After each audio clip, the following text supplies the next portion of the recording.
Si nos remontamos a los principios del siglo XX, descubrimos que la industria enfrentó una encrucijada crítica, debido a que los rápidos avances tecnológicos empezaban a desafiar los fundamentos más básicos de la economía tradicional, y a la vez, de la operación social. En el núcleo de nuestro sistema socioeconómico se encuentran el empleo y la demanda. Sin demanda de productos, por supuesto, no hay necesidad de producir o que haya empleo. Y sin empleo, la gente no tiene un ingreso o poder adquisitivo para comprar los bienes que mantienen la economía en funcionamiento. A principios del 1900, una gran expansión de productividad mediante la aplicación de las máquinas y de la mecanización, ocasionó algo que la industria nunca había visto antes: un excedente de bienes.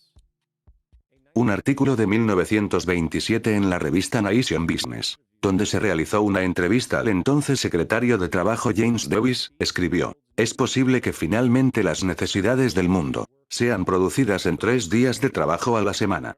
Años más tarde, el ingeniero R. McMister Fuller describió al fenómeno como capaz de lograr más con menos, debido a que la energía, la mano de obra y los recursos necesarios para lograr metas particulares realmente disminuían, mientras que los propios logros se estaban acelerando. En otras palabras, la industria se estaba haciendo cada vez más eficiente técnicamente. Sin embargo, los Estados Unidos de antes del siglo XX y la sociedad de Occidente en general, mantuvieron una ética de ser frugales ante todo. Había un espíritu conservador en donde los bienes eran obtenidos por su utilidad. Una cultura de necesidades, no de deseos excesivos. Y la mayoría de la gente realmente no veía la necesidad de incrementar su nivel de consumo, simplemente porque podía hacerlo. Entonces, los industriales y planificadores sociales dominantes tuvieron que tomar una decisión. El sistema debía ser adaptado a esta nueva productividad de más con menos, que podría significar un incremento en el tiempo libre, una reducción de la semana laboral,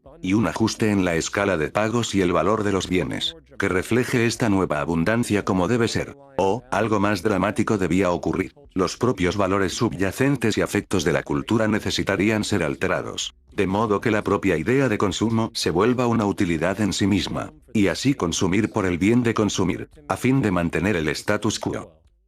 No hace falta decir, dada la propia naturaleza de la filosofía capitalista, ¿qué pasa? Oh, es cierto.